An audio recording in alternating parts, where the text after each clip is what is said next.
Fuck, dude, I fucking drank for the first time in a long time yesterday. Oh no. Yeah. Dude, yeah, you're probably not feeling amazing. Bro, alcohol, I'm serious, like, bro, I'm starting to be as radical as saying there's no benefits to it. There's none. No, none. Like, seriously, none. Like, I used to be like, oh, I really love that first sip, that, like, feeling tipsy, so nice. No, not even that now. Because when I have that sip, all I think about is my body just getting destroyed. Destroyed, yeah. As soon as I sip it. I view it as like poison now. It's actually poison. It actually is though. Like as alcohol, soon as you wrap your head around that, it's like you're kind of like, eh. Like if you really like weigh out the pros and cons, dude, it's like, what is the fucking point? There isn't a pro. Like I don't think there is a pro. There is no pro actually. No. Because if you say you actually become more comfortable and confident while you're drinking alcohol, it's like you're masking the fact that you're not naturally confident. Right? Like would you say that's like a pretty, like the fact that I can. We should talk about this on the podcast, bro. It's recording right now, right? We're good. Oh, we're on. Yeah, we're on. We're ready to go. Yeah, dude, this is a topic that I've actually talked about for a little bit with a few people, with a few of my close friends for a little while now, where even now, like I didn't drink that much yesterday, but I feel greasy. Like I feel like there's a film of grease on my face. Mm-hmm. It's crazy, man. I like when I think about like wellness stuff quite a lot, and I feel like obviously, for instance, I think I made a video about this actually, but I feel like it's kind of like a cascading waterfall starting from sleep right at the top, right? And I'd actually put alcohol right almost next to it, and then everything else kind of downstream gets tainted by those two.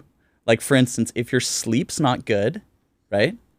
You can do unlimited amounts of exercise, your nutrition can be dialed, but you're probably still like not going to feel good. You're not going to recover your muscles, all this type of stuff. And alcohol's the same. It's like a polluted stream, right? And everything downstream. And a lot of the time people for wellness, they overcomplicate it. So they're like depressed and then they're like, oh, you know, I need to start meditating. I need to start like doing these other things. And it's like, really, they just need to dial back and focus on the really simple things, which is like getting your sleeping dialed and getting like, and maybe not drinking all the time. How much are you drinking every weekend, right? Like if you're, it's like, that's literally it. It's not super complicated. Right. Well, we're also connected, right? Like if the chances are you're not getting the best sleep if you're drinking because you're staying out all night. Your sleep is all fucked up, right? Yeah, like it's not. I mean, yeah, man. I mean, just like while we're on this topic, I mean, like even like I hate the fact. I want to talk to you about this as well. I hate the fact that everything in our society and our culture has to do with, oh, let's go get a drink, or let's go to the beach, let's have a drink while we're at it. When we're gonna go play golf, let's go drink. Why is there always a drink involved? Why? Like, why are we as a society so you can't be happy without it? Like, you can't. Dude, it's a weird thing. I would say honestly, more than half of people don't really actually want to drink, like inherently. But the thing is, to make the choice to not drink, to be the guy in your group that's like, no, I'm not drinking. It's tough, man. You know, like especially initially, like right at the beginning, people are like, oh, like, does this guy have like a drinking problem? Or like why aren't you drinking? Da, da, da. And like, there's that pressure, that like peer pressure that's like really hard to overcome. Do you know what I mean? And so I bet there's only like a few people who really love drinking, you know, and then the rest are kind of like, yeah, that's just like the thing to do. Kind of thing to do, yeah. Yeah. And I also think that like people, I mean, this is kind of just my thoughts. People are scared of like genuine connection, like with themselves, but also with others. And the thing with alcohol is it's like people aren't actually connecting when they drink. They think they are, right? They're laughing, they're having fun, but they're not actually connecting because they're hardly even present, right? Yeah. And people are afraid of connecting, you know? And this concept is kind of especially amplified in like the UK, obviously, if you've ever been there. There's a lot of huge drinking culture, not a lot of conversation about mental health, counseling. Like it is getting better, but... Well, what do you mean by genuinely connecting? Like, I mean, that's a very broad term. I'm not trying to put you on the spot, but like, what does genuine connection mean to you? Yeah, it's a good question. I think that I even think about, this is kind of like a recent thought of mine. It's like, obviously we have like addiction problems everywhere, right? In the Vancouver, downtown east side, we have like all this type of stuff. People are addicted to their phones, they're addicted to porn, like essentially addictions everywhere. And I read something the other day that the opposite of addiction isn't sobriety. The opposite of addiction is connection, which is really interesting. That's an interesting way of viewing it. Because when you feel connected to yourself, to others, to nature, you don't feel a need to fill this void with the addictions. Do you see what I'm saying? And for me, this is just my thoughts. I mean, I don't know. Like, I feel like to truly connect with yourself and other people, you need to be able to be present. Like, you need to figure out how to be present, because otherwise you won't be able to connect with people if you're in the future or the past. Because you'll either be anxious or like worried and depressed. Right. See what I'm saying? Your mind is wandering off into wherever it might be. Yes, And exactly. You're creating these narratives in your head about what's going on in this moment, but just rather be in the moment, right? Like, be physical in the physical right here. 100%. Yeah. Yeah. And so, you're very into psychology, body language, different things like manipulation factors in relationships and stuff like that. How and when and why did you get into that? What was sort of your calling? Like, what kind of led you towards that direction? Really, like, understanding what the fuck is going on with people and what. Man, it's been like a long thing. You know what I mean? And it's like, it was one of those things that I don't feel, it's kind of funny. Like, people always say like calling, and you kind of like roll your eyes. It's like, oh, it's my calling, But there's some validity to that, because I don't really feel like I necessarily chose to be like this. Do you know what I mean? Like, for instance, when I was younger, like my whole life, I was always like psychoanalyzing people to like an almost like pathological level, like I'd be in groups like sitting there, and my close buddies from back in the day know this, right? Like, as soon as the group size got too big, I'd sometimes just like go mute, because I was like psychoanalyzing people. I'd be like, oh, that person doesn't like that person, like slightly into the, and like I couldn't even stay present because I was just analyzing stuff, And so I was always into that. But it was one of those things that was kind of just like in the background. And then I read a bit about psychology and stuff like that. But and then throughout my 20s, I was focused on other things that were more kind of ego driven and like external and like kind of reinforced by society, which I think is common. A lot of people do, is they try to do things that are currently high status in society. Yeah. Quote unquote. Yeah. Yeah. And I was going down that path. Yeah. And then I was like, wait a minute, like, I just want to start doing like what I like doing. Do you know what I mean? And like, right. It's hard to, yeah. Anyway, so that's kind of where I'm at now. Right.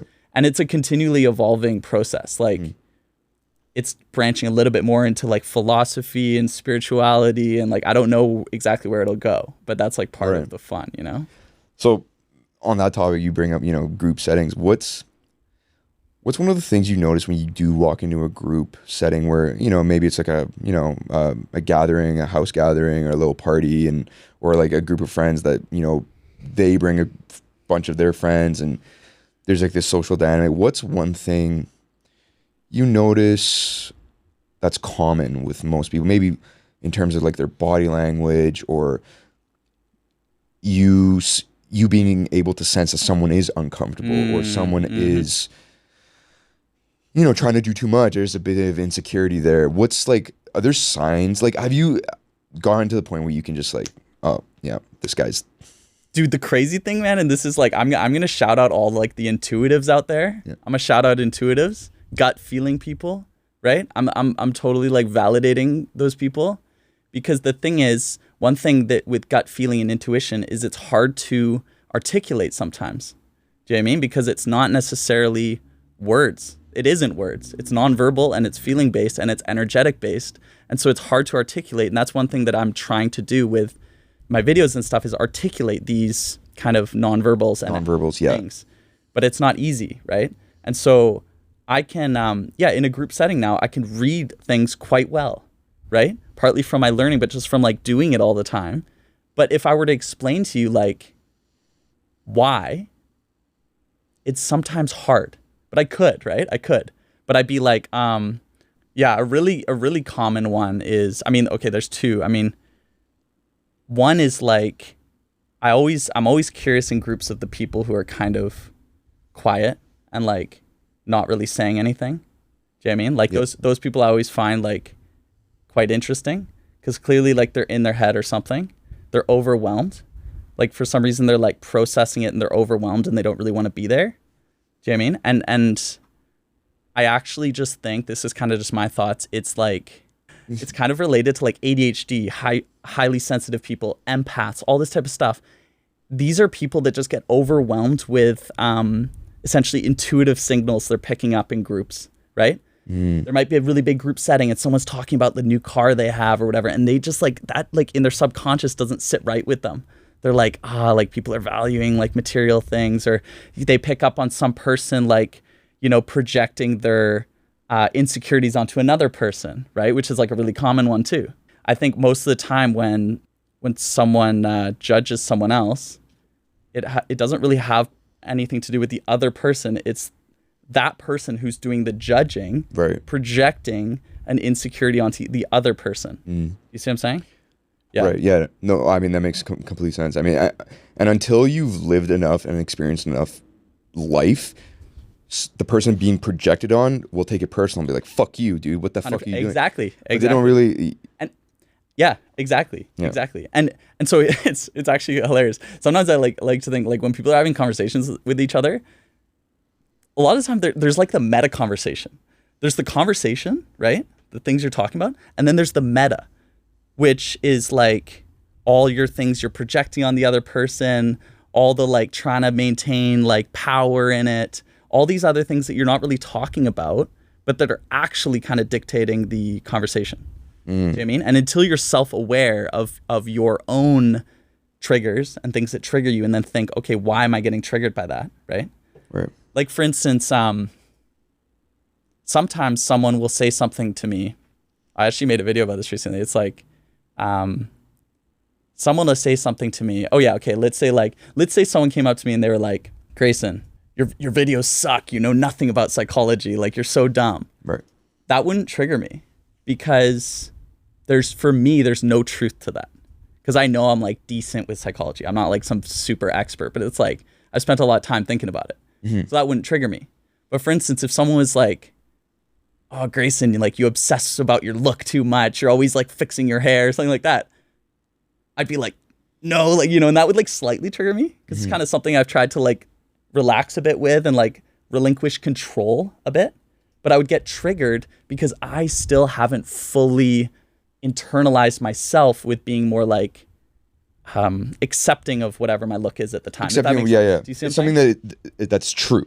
It's something that's like... Exactly. Yeah. If you get triggered by something, it's usually because there's a side of you that believes it to be true. Right.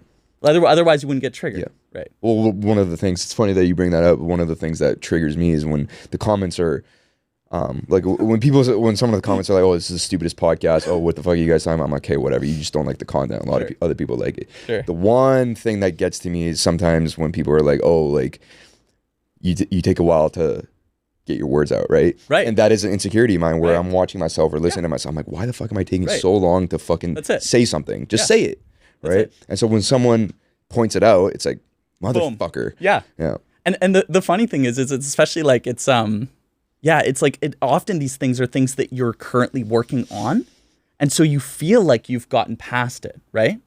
But if you're still getting triggered, you haven't fully gotten past it. Do you know what I mean? Right. And it might take time. You just have to be patient, right?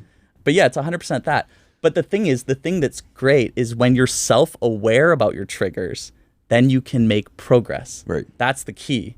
And a lot of people aren't self-aware of and honest with themselves about their triggers.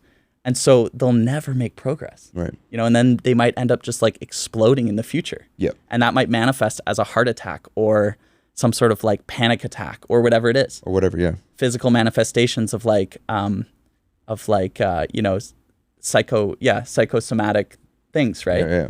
And yeah, anyway. Yeah. One thing, as you were talking, I just thought of this. Are you pretty good at noticing if someone's being fake confident? What I mean by that is how I define fake confidence now is, how do I explain this without, like, almost like someone that watches your videos and learns these tips about body language or, you know, how to say different things in a certain way or eye contact, things like that. But the person practicing these things, doing these things in everyday life, they're not really coming from a place of really doing it confidently. It's just they're doing it because, you know, you're telling them to do it or someone else is telling them to do it. But you're right. It's not authentic. It's not authentic. Sure.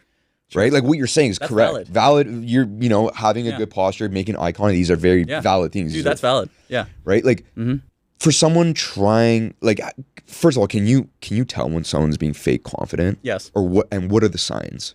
Well, they're not relaxed doing it yet. It's like a persona. You know what I mean? Like people have personas. I kind of want to talk about this concept a little bit, but people have personas, right? And it's like we all have these kind of things we're presenting in different parts of our lives, right? Let's say you're a certain way with your parents, but then you want to start doing certain body language things on dates to be more appealing, right? When you first start doing that, it's going to be it's going to seem like inauthentic because it's like trying on different clothes. You know what I mean? Like you're trying on different ways of being. Right. And eventually you might hit upon something of those tips that is authentic to you, right? But if you didn't try on a bunch of the clothes, you wouldn't have found that thing, right? And so these are like, and once something is truly authentic to you, you'll be more relaxed doing it. I think that's a big part of it. You can sense like if someone's just kind of stressed, like if they're, how do you explain this? Like if they're looking for like the external like validation versus if they're just like calm doing it. Right. And I was actually talking to someone last night about this. A place where I love that this might not resonate with everyone, but for people who like dance, for instance, because I quite like dancing, just like randomly dancing, you know? I notice like when you go out dancing, sometimes you can look at someone who's dancing and you're like, that's performative, right? The way that they're dancing is performative. It's not for them.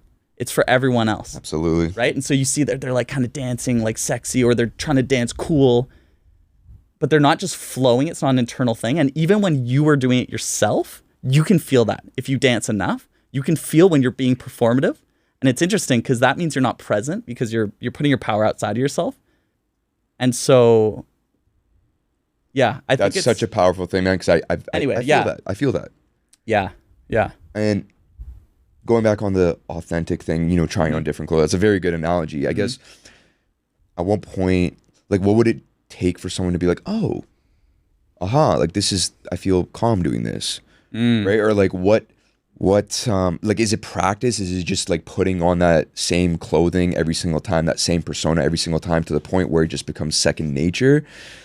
Or some things just like there's like a cognitive dissonance always, right? Like if you're naturally not like a an aggressive guy or like a like a alpha male sort of say where you're just like aggressive and just in people's faces and you try on that clothing, you try on that persona and you really try to portray that image, there's always going to be that dissonance of like, fuck, what the fuck am I doing? That's not me. That's not who I am. 100%. But so what society's saying, to be an alpha male, to be a high value guy, there you go, is to be dominating, right? Bro, it's actually crazy. This is like insanely relatable, dude. And even like 2-3 years ago, dude, I was thinking all these things. I was the guy like looking up, like how to be high value, how to look high value. I was always like insecure about not being like 6'1", and all these type of things, right? And it's like one of those things, man, like, yeah, if you're constantly looking outside of yourself to find the supposed ideal, you're going to find people who like looking outside of themselves for those ideals, if that makes sense. Like you're going to find people who are essentially being inauthentic, right? And that's fine. Like that's cool. Like if you want to do that, I would say it's like the long route because you'll get there, like a lot of people do. You're making tons of money, your body language is perfect, but then you're like, wait a minute, like this ain't even me, It's exhausting, right? Yeah, it's exhausting. It's draining. Because it's a lot of work, dude. Yeah. It's not sustainable. It's not sustainable, yeah. And if I would say if you're constantly chasing some concept of how you should look and, I just think that, you're never going to get there. And also if you just accept like who you are and try to be the best version of yourself too, you will be naturally more confident. I think people will latch onto that and will gravitate towards that. Whereas if you just come across as fake, because at the back you're subconsciously you're thinking, I need to be 6'2", I need to be this weight, I need to have a 6-pack, I need to have all these things, and people read that. dude, and it comes here's- across. sense it, yeah. Here's the thing I'd say. Is in a way, you do need those things if you want to be with people who care about those things. But those people are, it's like, I can even sense that. I'll be with some, and actually, to be honest, it's really common in big cities. It's common in Vancouver. That's why I was really happy. I just spent the last 8 months around Latin America. It's fantastic. I got kind of a different flavor of how things can be. Mm-hmm. But if you're trying to be like that, you're also going to attract that. Do you know what I mean? Mm. And so you're going to end up with a guy or gal who that's what they care about. And they're living their lives for the external. And it's like hella empty. Do you know what I mean? Because you're not going to, I love I think Central C has a song recently where he's like, girls are wearing Skims because they want to be Kim in them. Yeah. Like everyone's trying to be like Kim Kardashian. It's like, here's the thing, man. And this is actually, to be honest, related to this. And this is one thing that I'm really, really trying to reinforce now is this intuition concept. And it's coming up everywhere, right? And the reason that intuition, gut feeling, this type of thing, everyone knows it, sixth sense, whatever you want to call it. The reason it's been disregarded in the Western world is because, religion became kind of pathological. People started blaming all wars on it, all this type of stuff. And then science became the holy grail. And we're like, oh, wow, look at all this progress we're having. Because everyone has this kind of material way of viewing the world where if we're shooting rockets into space, it's progress, which is like, okay, that's debatable. Yeah. It's debatable. Yeah. Right. And because of that, you can't quantify. How do you quantify intuition and gut feeling? Well, it's not scientific. Therefore, it doesn't exist in our world, right? And the thing that I would say, and if you look at any true creatives, Steve Jobs, right? I don't even know. I'll just focus on Steve Jobs. If you look at anyone who is a true kind of visionary, right? It's not practical. Their ideas aren't practical. Do you see what I'm saying? They don't fit in the current society, right? Like Steve Jobs, when he was first making one of the iPhones or something like that, all the engineers were like, this is impossible, right? Because they're in a logic mindset. And he was like, no, I have the vision, this can happen. And it happened, right? And so what I was saying is if you follow your own intuition, right? Which for a lot of people nowadays is very quiet. It's like a whisper. If you follow that, it's not logical. It's not logical. But what it often is it's often ahead of the curve. And so, and you just have to trust that it is. Have faith. Do you see what I'm saying? It's like a leap Right. It's of that faith. intuition. Yeah. It's that gut feeling. And it's coming back to, love-based versus fear-based. Right. If you do things that are logical, yeah, you might be safe, but it's just, anyway. Yeah. You see what I'm saying? I love what you were saying about Steve Jobs because that actually reminds me too about for the longest time, Apple used to have this slogan where they would say "think different" on their ads. Right. And that was perfect about Steve Jobs was the guy that had these ideas where he would present an idea and at first you'd be like, what are you talking about? This is never going to work. Yeah, exactly. Right. I know, and yeah. and I read the Walter Isaacson biography and there's a great story from, I believe it was his stepfather was teaching him.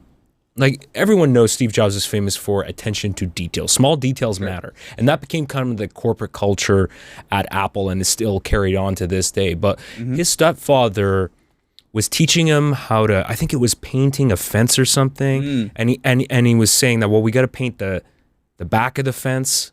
And Steve's like, well, no one's going to see the back of the fence. Right. That's not facing where, and he's like, why do I need to do that? And his dad, and I'm paraphrasing, said something like, well, you'll know There you go. that you did. There you go.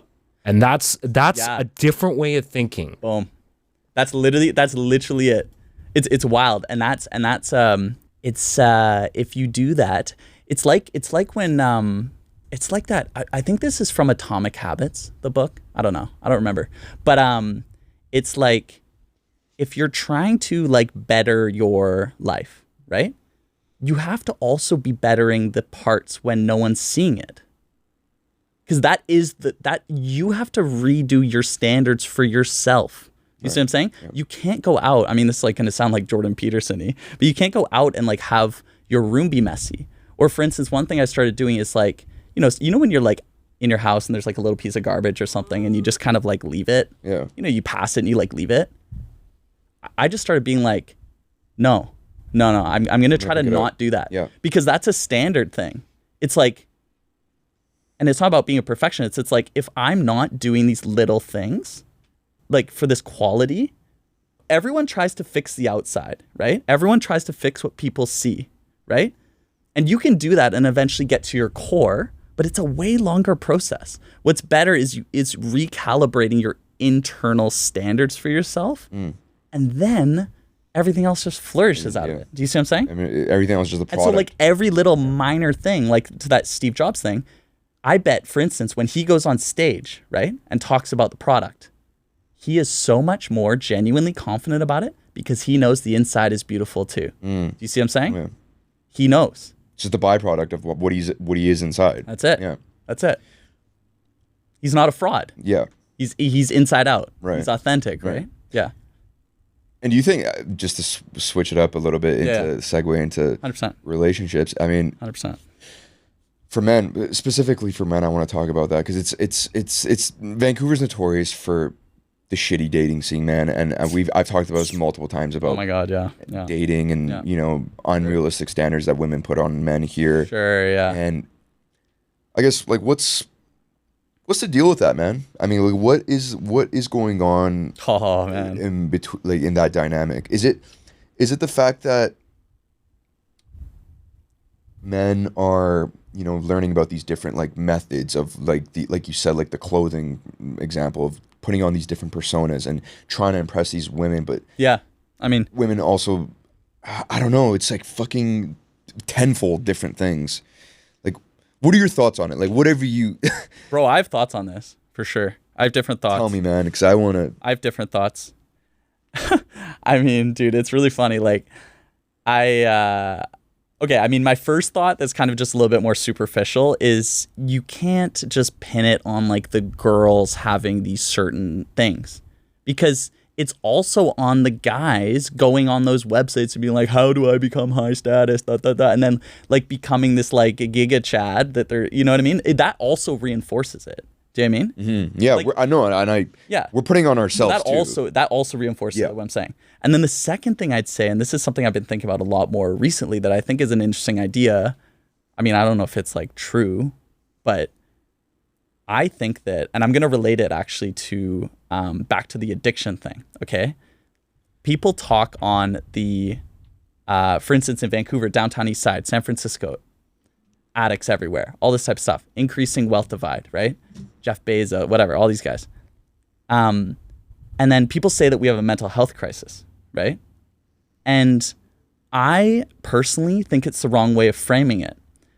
I don't necessarily think we have a mental health crisis, and I think that's the reason that we're not able to solve it, and it continues to get worse, because I think it's the wrong way of looking at it.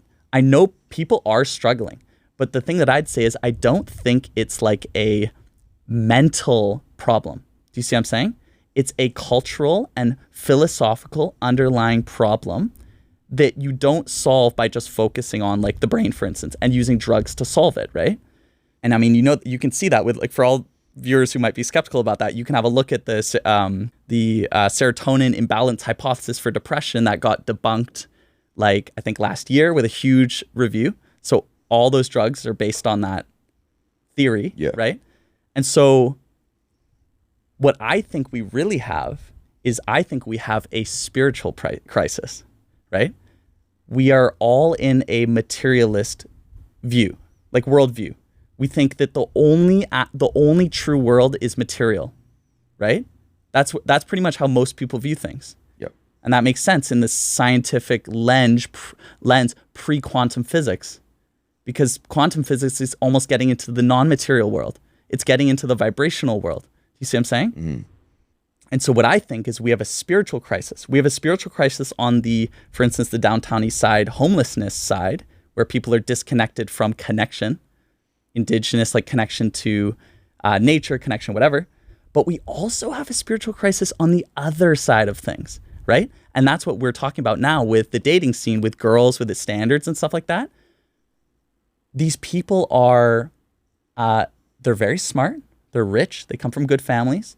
And so the only way in this materialist worldview to kind of get ahead in life is to get more material things of high status. Do you see what I'm saying? So a boyfriend that's tall, right?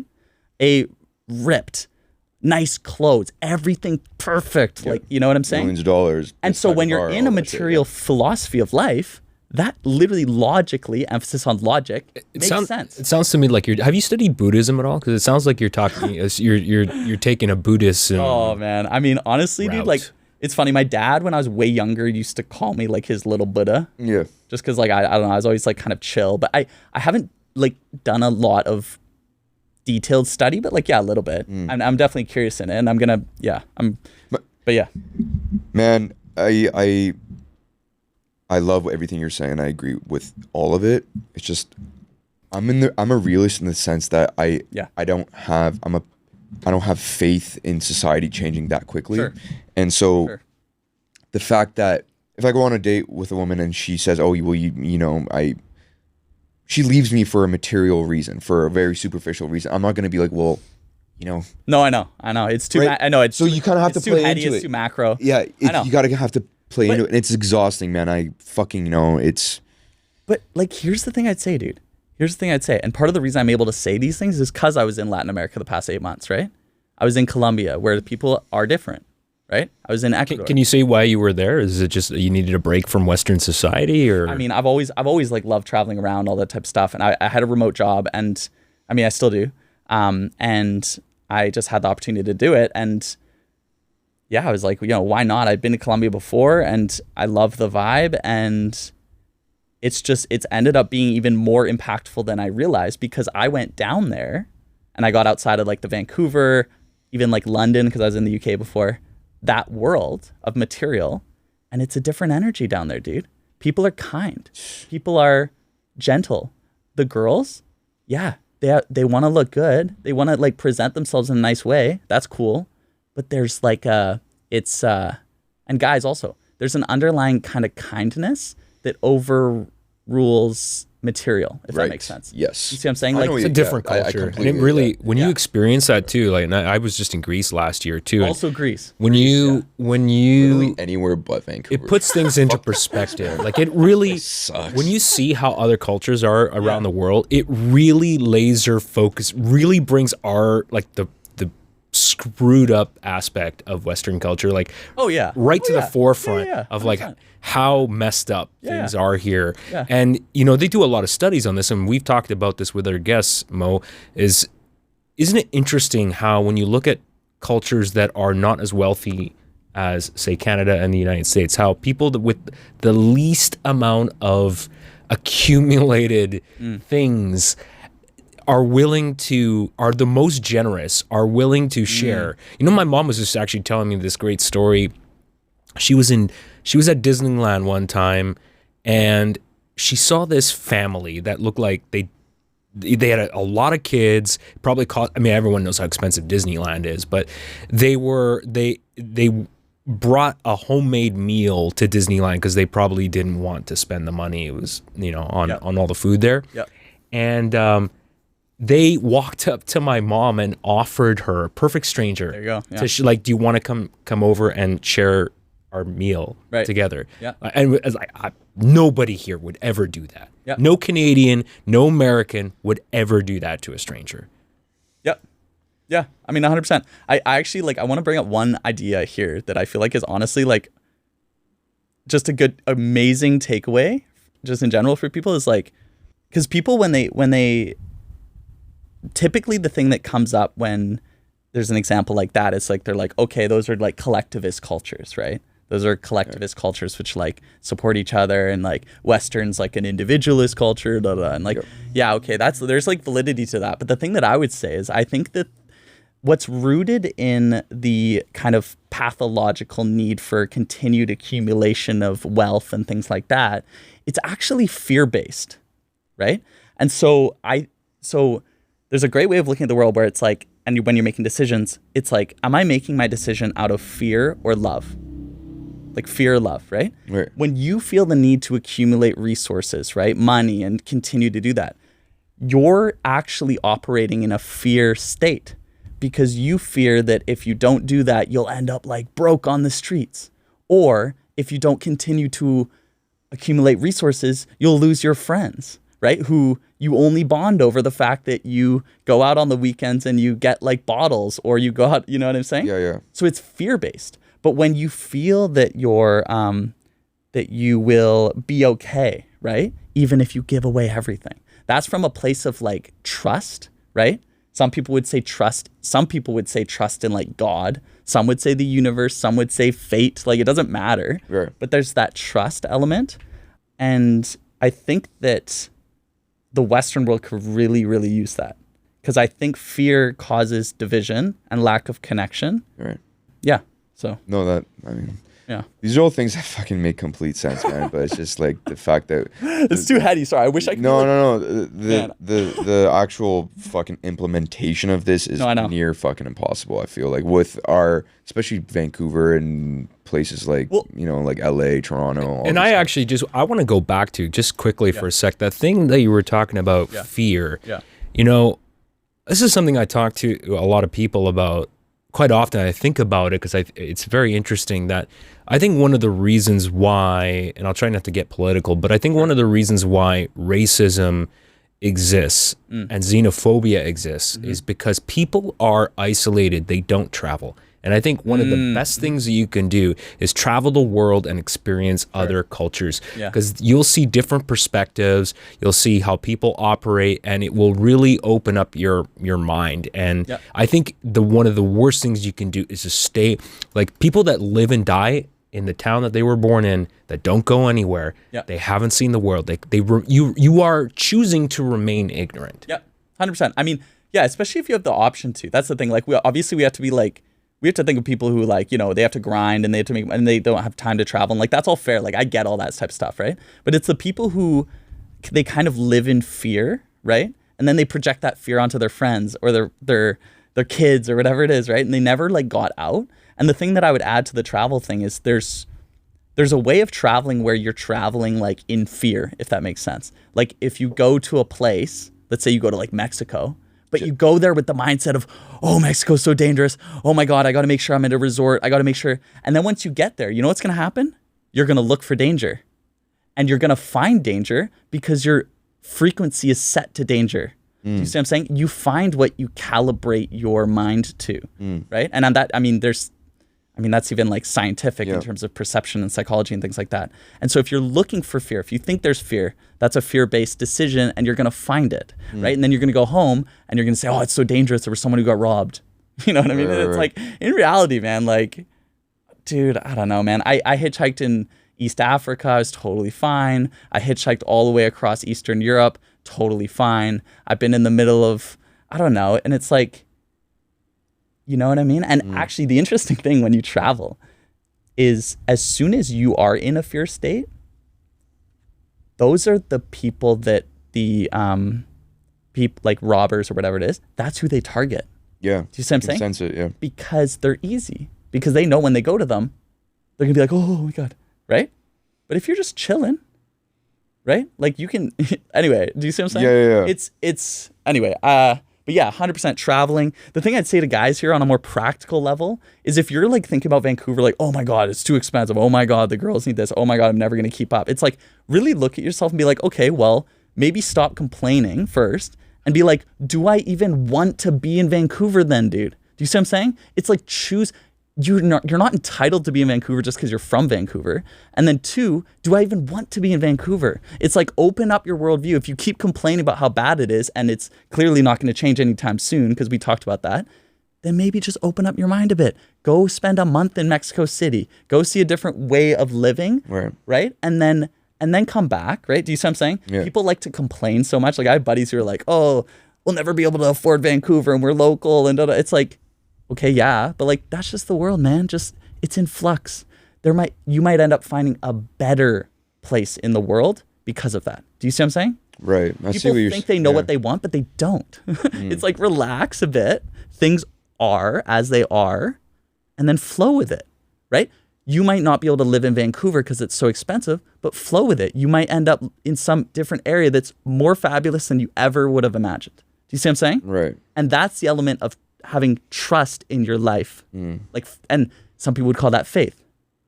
because you have to take a leap of faith.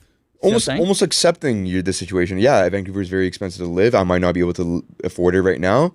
Right. Cool. Let's accept the fact that that's what it is right now. Yeah. Right. Don't complain. Yeah. Right. Like, and then from that, you'll make the necessary moves to figure it out somehow. Right. That's it. And that's the faith. That's the faith aspect of it. Yeah. Yeah. Yeah. Exactly. Yeah.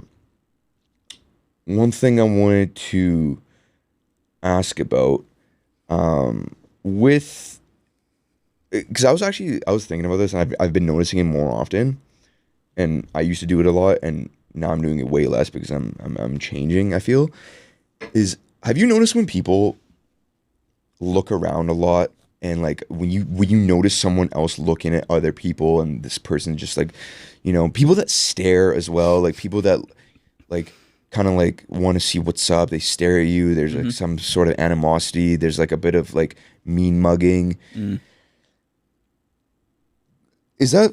What is that? Like what is making that person do that?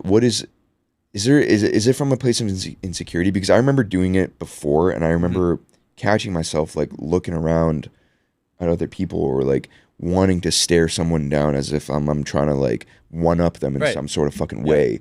Yeah. I mean, I'd say two things. One, like, do you feel like you do that still? Sometimes.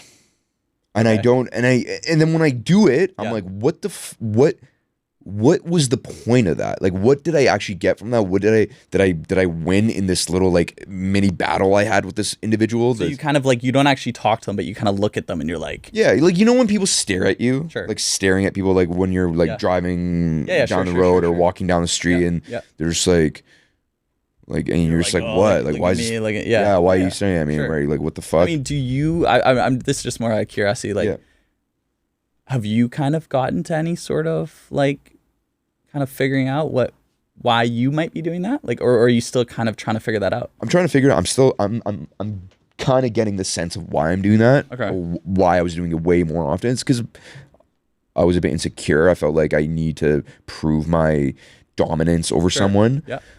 And do you think that's what it is for most people? And because it's something that I'm noticing a lot now as well, like especially at the gym, like where it's a male dominant place where it's a lot of fucking testosterone going around, and I see. I'd say masculine dominated, by the way, because there's also girls in there that are.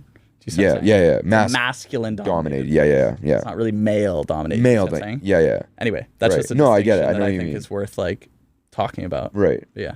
But yeah, I'm noticing other men mostly staring at other men, staring at other men walking by, or as if like they're ready to have some sort of confrontation if need be. Right. And it comes from a place of like, would you say that's a sign of insecurity and weakness, and someone that is hurting within themselves? I mean, honestly, I wouldn't like all things, people love black and white answers. I've realized in the online world, people want me to say a certain thing or whatever. I don't think it's a black and white issue. I'd say that there are people who have a greater tendency towards aggression, right? Just as like a personality trait, right? Like if you're really low in like agreeableness, right? You're going to have the tendency to be more aggressive, and men on average are lower in it, right? But I would certainly say that there's a element as well of the insecurity, right? So it's like, for instance, like, let's say you were raised by, this is just a hypothetical, let's say you were raised by a dad and it could be a mom, whatever, that was like, they never allowed you to be just kind of like gentle and nurturing, and they were just kind of like, suck it up, like, and they were kind of aggressive with you, right? And let's say that repressed the loving side of yourself, right? The side that actually just wants to be like really nurturing and like good natured to everyone, right? And it repressed it, right? It got into your often subconscious. What you're going to do is you're going to have kind of a lingering resentment that might be subconscious about the fact that you were never truly fully able to express that aspect of yourself. And so you're going to compensate by projecting that onto other people. You're going to be like, oh, what, you're a little like pussy or whatever, you know, like you're a little, what, you're staring at me, what? What you're doing is you're projecting what your dad or mom, let's say, whatever, put onto you. Do you see what I'm saying? And it's as simple as that, you're right? self-aware that you're doing that. First, it's self-aware. First, you have to be honest to be like, okay, I'm doing that, right? And that's where it sounds like you're at. Yeah. First, it's that. And that's a big step, by the way, because most people don't even get to that step. Yeah. That takes a lot of introspection, self-awareness, honesty. But then the next one is like, okay, goes back to the like trying on different pairs of clothes or whatever. Try on a different way of being. Try it on. Try it on for the day. Try it on for a week. Try to be just like radically empathetic for a week. Yeah. Just try it. See how it feels. Over the top, almost overly empathetic. Just try overly, it. Doesn't have to. Do you see what I'm saying? And it might resonate with your kind of internal soul being, whatever it is, way more, dude. Yeah. And then once you're in that state, right, your energy will be so much better, and you'll attract things to your life that are perfect for you. But here's this is a perfect segue into this. Sure. You've heard taking my kindness for weakness. At what point where do you put the boundary of you're kind, you're going to be empathetic, you're going to show the most respect to everyone right off the bat. Yeah. Where do you draw the line of boundary? Like, this is where I'm not going to let you disrespect you. I'm not going to let you get in my way. Mm-hmm. Because there is a huge, I think personally, a huge disconnect or an issue with people understanding how to be nice and also standing up for yourself when you need to be. I think that's the fucking hardest thing, dude. Because I either go all the way to the spectrum where I'm fucking way too nice, and I catch myself. I'm like, fuck, like, I shouldn't have let that happen. I should have said no. I should have said something in the situation. I wasn't feeling comfortable, and I fucking let it go because I didn't want to. Boom. Okay, well, here, I've thought about this. I think it's a really important distinction that people should think about, right? And it's the kind versus nice. I notice you use them interchangeably there. I don't think we should, because they're quite different. They might on the surface end up looking quite similar, but they're very different. So kindness comes from treating people as if they're my kin, right? So like treating people, and kin is like family. So that's being kind, treating people as your kin. And so what that means, right? Like for instance, with your family, are you always nice to your family? No. Are you always nice to your brother? Are you always nice with long-term friends that are almost like family? No, because then you'd actually be like kind of a bad family member, because sometimes you have to have boundaries. You have to be like, nah, you're out of line. That is kind. That's still kind. If you have a confrontation with someone that comes out of like love and honesty, and you're like, hey, you're being too much like this, like you got to like figure this out. That's still being kind. Even if there's like this aggressive confrontation, because being nice, when you're nice all the time, what you're really doing is you're doing two things. You're being inauthentic and you're being dishonest, really. Like if you relabel those things, because like you said, there was I think something that happened, and then later you were like, oh, I really wanted to say that. Da, da, da. So what you were doing there is you were hiding your truth. You're being dishonest to the person. You could call it nice, but what it really is it's dishonest. So you need to relabel it. So it's really about sussing out what your values are. Do you want to be all nice and maintain this like persona that kind of helps you get up in society and all that? And that's kind of associated with not being honest, because there's going to be a lot of times where you end up then having to like bite your tongue or whatever it is, like not speak your truth. Do you want to do that? Which most people do, by the way, in our society especially. Yeah. It's essentially manipulation, dark psychology. It's why a lot of people that manipulate get to the top in our society. Like, do you want to do that? Or do you want to be kind? And kindness means speaking your truth. It means being patient with people. You know, it means, present even. Right. To be kind is presence also. And yeah, so it's really about authenticity. It's figuring out what's authentic to you, right? What are your values, right? being clear about your values. I mean, this sounds like silly. Man, I used to like hear values and I'd be like, like in school, you're like, you have to do your values. And I'd like roll my eyes and be like, oh, this is so dumb. Yeah. But it's like, until you're clear on like what you are caring about. And like for me, it's like not lying at all, even white lies, no white lies. Yeah. Right. Which is like, you won't even know how to be kind. Right. Do you see what I'm saying? Right. Because you won't even know what you're kind of standing for, if that makes sense. Do you see what I'm saying? Mm-hmm. Like, in order to be kind, you need to figure out how to be authentic. And then you have to be authentic. And you have to have the courage to go out and be authentic. Yeah, anyway, do you see what I'm saying? Yeah, no, I get what you're saying. I mean, Yeah. I just feel like, I don't know, sometimes like where, like for example, a perfect example is like if one of my friends says wants to hang out with me and I'm genuinely tired, I just don't feel like it. I want to just kind of be on my own. But I also feel like if I say no, it's going to piss him off. And Yeah, sure. I mean, that's just a very simple example. But like once I do hang out with him, like if I do agree and it's just, I'm fucking mentally toast after and I just wish I didn't do it, right? Yeah. And it's kind of, I don't know, it's kind of one thing where it's just tough, man. Sometimes just like the fear of, fear. Well, that's fear. It's back to fear. Yeah. It's back to fear. Dude, literally fear. Everything goes back to that fear-love thing. Yeah. So if you're doing it out of fear, for instance, out of your friend being upset, right? It's probably the wrong decision. Do you see what I'm saying? What you should be doing is you should be doing it out of love. Love for yourself. I need rest. And then love in the fact that you trust that your friendship will still be okay. Do you see what I'm saying? Mm. Like that's the way you need to be thinking.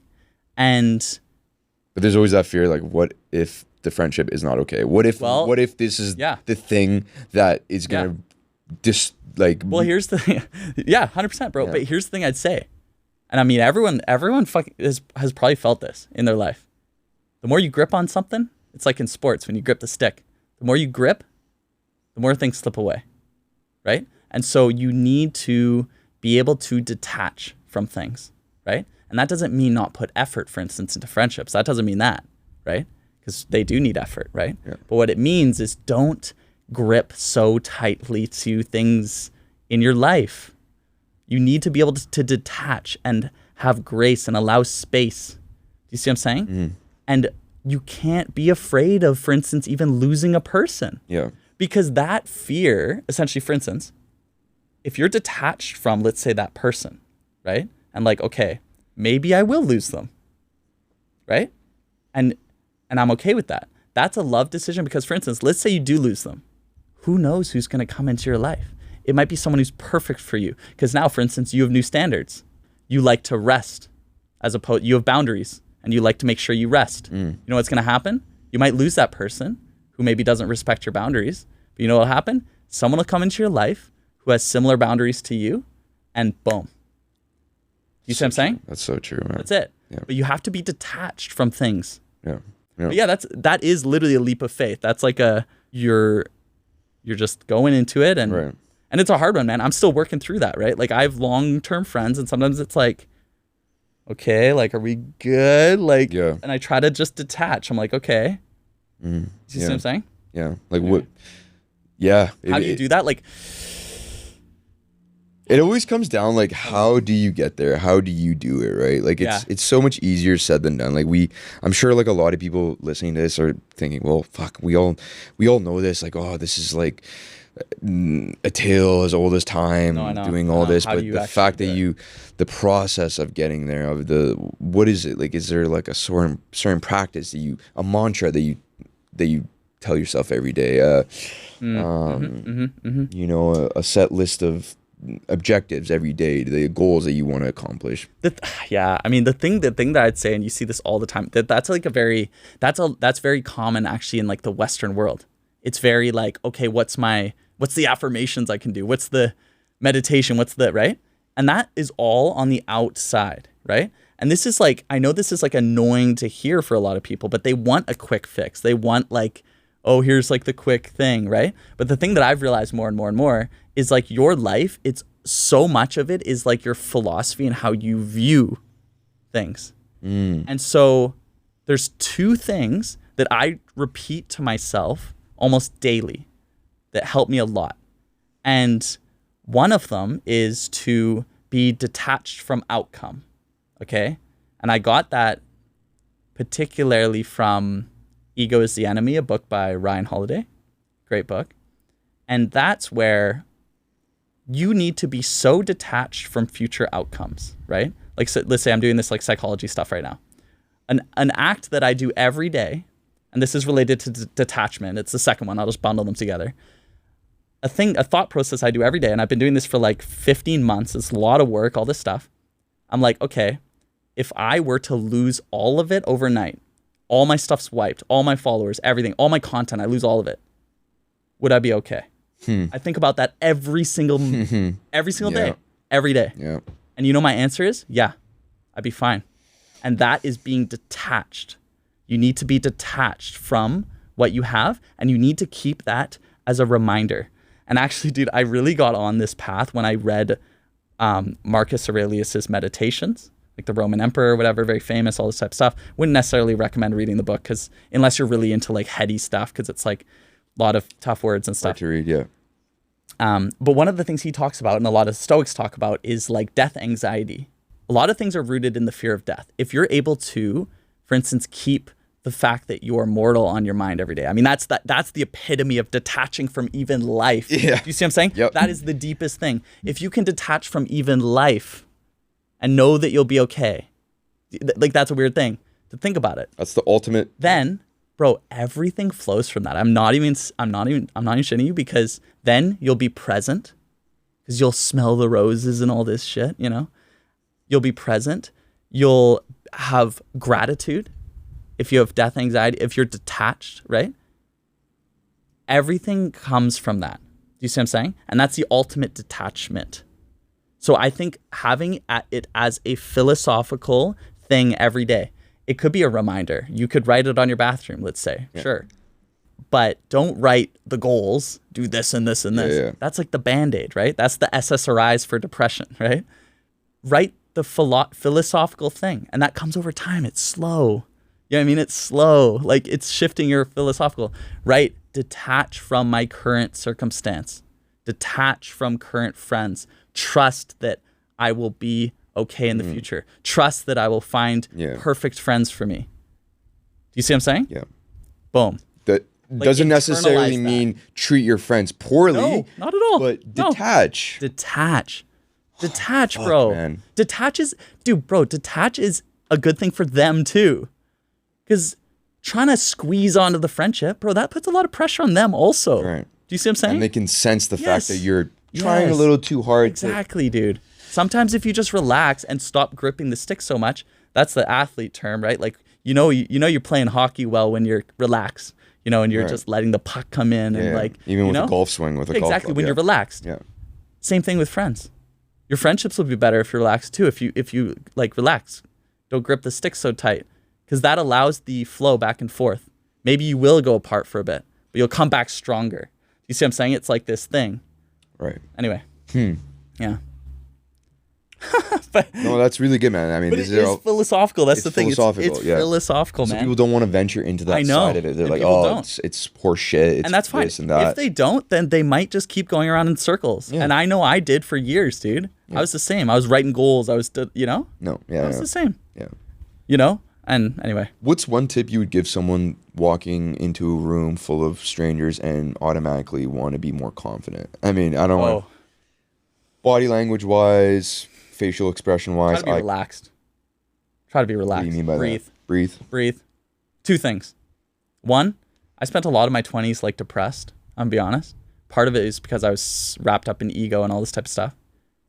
And so people will probably relate with this a lot, is I tried to keep on like a good face all the time, you know, because I didn't want to let my depression seep into like making new friends. And so I'd go to events and I'd like have to pretend to be happy. It's okay. It's not ideal, but a tip for that I literally used to do is I'd be like sad going to an event. And there was a study that like they got two groups of people. They kind of measured their baseline things and like their happiness level, all this type of stuff. And then they had one group just bite a pencil for like a minute. And that activates like their smiling muscles and things like that. And then they had the other group just like sit there. And I think they had another group be sad or something. Anyway, But that group that bit the pencil, they had more positive emotions essentially. So they were able to trick their body by just doing the act of smiling to actually be happy. So that's weird. It was like the action before the emotion, which is very common. And so one thing I used to do is like, or still kind of do sometimes, is I'll just like, I'll fake smile before venues if I'm not feeling good, dude. I'll just be smiling, like feeling like an idiot. The thing is, you get used to that smile. You know when you're like really laughing and smiling a lot, it's like you can't not smile. It's like you're and then you so, realize after like 10 minutes, your fucking face is people are sore like, as hell. people are like, this guy's beaming, da da. It's like, okay, do that right before the event. Smile with yourself. Just smile, even if you don't feel like it. When you go there, you'll give off that vibe a little bit more, and people want to be attracted to someone who's has a lighter, kind of happier, calmer energy. So that's one that's practical. Right. Do the fake smile before you get there, and you'll feel a bit better. Right. Yeah. Why do people have such a hard time sustaining eye contact? Why is that hard? Because it's the when window. you're looking at you right now. The window to the soul. Yeah. Yeah. I mean, sorry, that's like a really heady answer, but yeah. I mean, yeah. Like staring at you, it's like, yeah. you know, like a few times I've been looking at there and like. Yeah. Especially as you're talking. Yeah. Especially as you're talking. Notice how you can look at someone's eyes while they're talking, but when you're talking to them, it's hard. It's because they're judging every single word. And they can see if you're being authentic, because you can see with eyes. They're such subtle. You know, we talk about body language with like our hands, limbs, all this type of stuff. Body language of the eye is so subtle, but we pick up on it. It's tiny little nuance, right? It's little blinks. It's this type of stuff. I feel like it's part of there's something deep inside the lizard brain, like a predatory thing, where it's like because I feel like if someone is making intense eye contact with me and they won't break eye contact, there's something predatory about it. Like you want to murder me. Yeah. Or Yeah. do something bad. Yeah. It can be aggressive. I mean, that's why like they also say like, don't look at bears and I think cougars or whatever in the eye, right? Like, cause it is an aggressive thing. Or it can be, right? I think another thing is like, is that also why it's considered to be confident, or what women think is like hot? Like, you know, oh, it's hot if it's really attractive if a guy keeps eye contact, right? Honestly, I'm going to go back to the authentic thing, because here's kind of what I think. If you struggle with eye contact a lot of time, it's usually because you're self-conscious, right?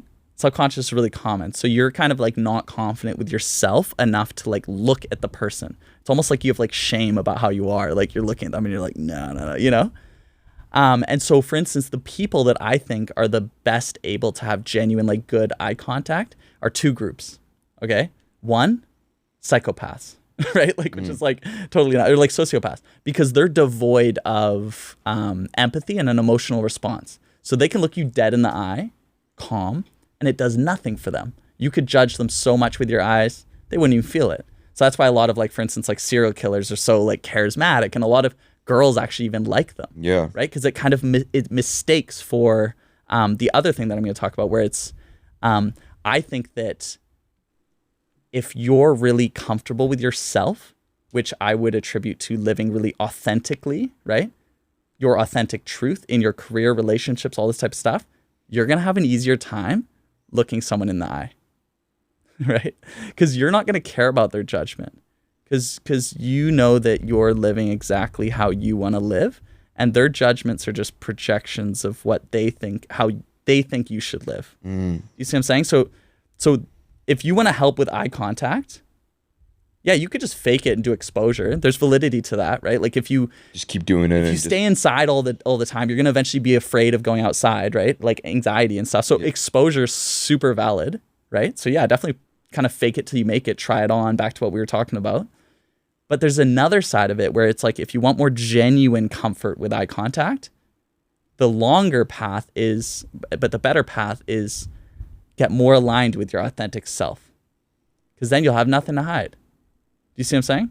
There'll be nothing to hide. You can look at someone and, I mean, yeah. Do you see what I'm saying? Like, yeah. Yeah, no, I get. It's like, I don't know. I'm so sure of what I'm about, and my physical essence and presence is about that. Sure. whatever you do, whatever, it doesn't dictate, like it can't, like, I know exactly, like, I understand it, but it's just like, again, doing it and getting to that place is unbelievably difficult. Yes, and, bro, dude, like, bro, it's fucked. Oh yeah, bro. Here's the thing: be patient, man. Especially for a lot of the younger guys. Like, man, just be patient. Enjoy the aspects of being 20 years old, for instance. Yeah. There's certain aspects that are phenomenal. Enjoy the fact you get so nervous on dates. Enjoy these weird things at that age that are just like fun. And then be patient that these things will come. One of the things, because I used to struggle with eye contact, and I still do. But for instance, it's with certain people that when I'm talking to them, I feel inferior. So that's when you start comparing. And that's when you're in your like ego of like, oh, I need to be better than them. I need to, all this type of stuff.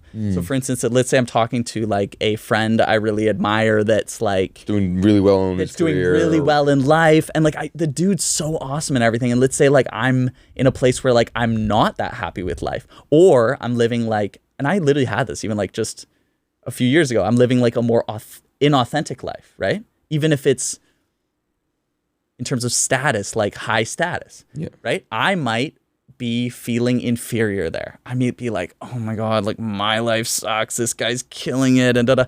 And so when I'm talking to him, it's like I can barely look at him. I'm like, you know? And yeah, like the quick fix of that is, exposure. Just get like more comfortable with doing it. Like, sure, you can do that. Yeah. That's the Band-Aid if you'd like. It's sustainable though. It burns out at some point. Yeah. But follow and the path to authenticity can be a long one, but I think it'll be the most rewarding that anyone can do. Because here's the thing, as you follow your authentic path, which every single person has one, right? And the way that you do that is you follow intuition, you follow your gut feeling, you follow the Steve Jobs thing, right? The more you go on that path, the more you start realizing, holy crap, there's only one of me. There's literally only one of me, right? Like no one else would go on this particular path because it's coming literally from me. The more you do that, the more you realize, oh my God, like when you look at someone, you don't feel, oh my God, like this person's superior to me because they're training with these athletes or they're meeting these celebrities. You don't think that way because you're like, no, they're not superior because they like, I'm just me. Do you sense that? Like, there's no possible way of comparing to me because I'm 100% myself. Right. Do you see what I'm saying? Yeah.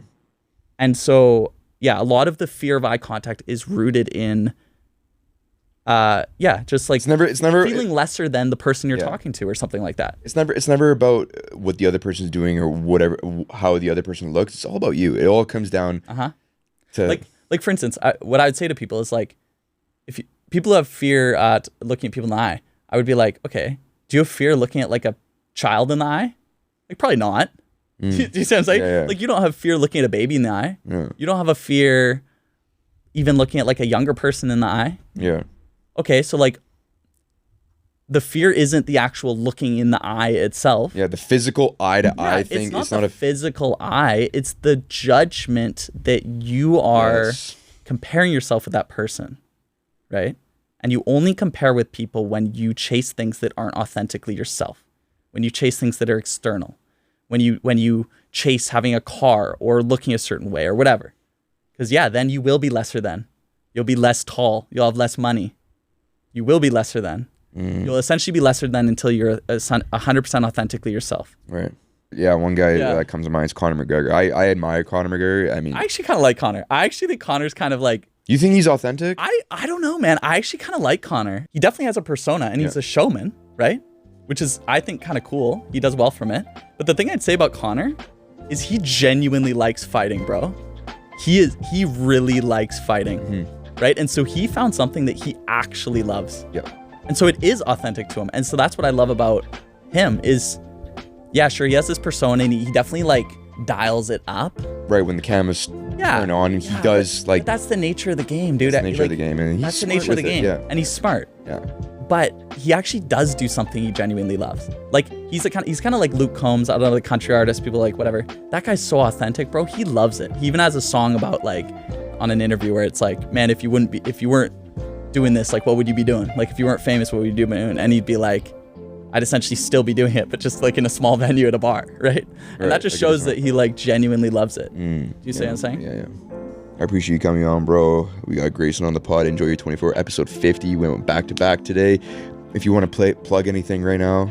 Yeah, I mean, no plugs right now. I mean, I just like, I guess like go to the Instagram. I think I'm gonna be the most active on there, and like, yeah, go to the link. There's a bunch of fun stuff. I'm making a website right now, and I'm just essentially gonna make like a playground for people who are interested in self-discovery. It's gonna have random quizzes. It's gonna just be like a fun place, you know, that's not overly serious. So yeah, just be looking out for that and follow along on Instagram. Yeah, we'll tag you and everything and all that good stuff. So I appreciate you coming on, man. Thank you.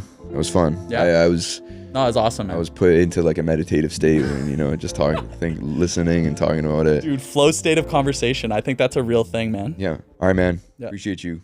Peace.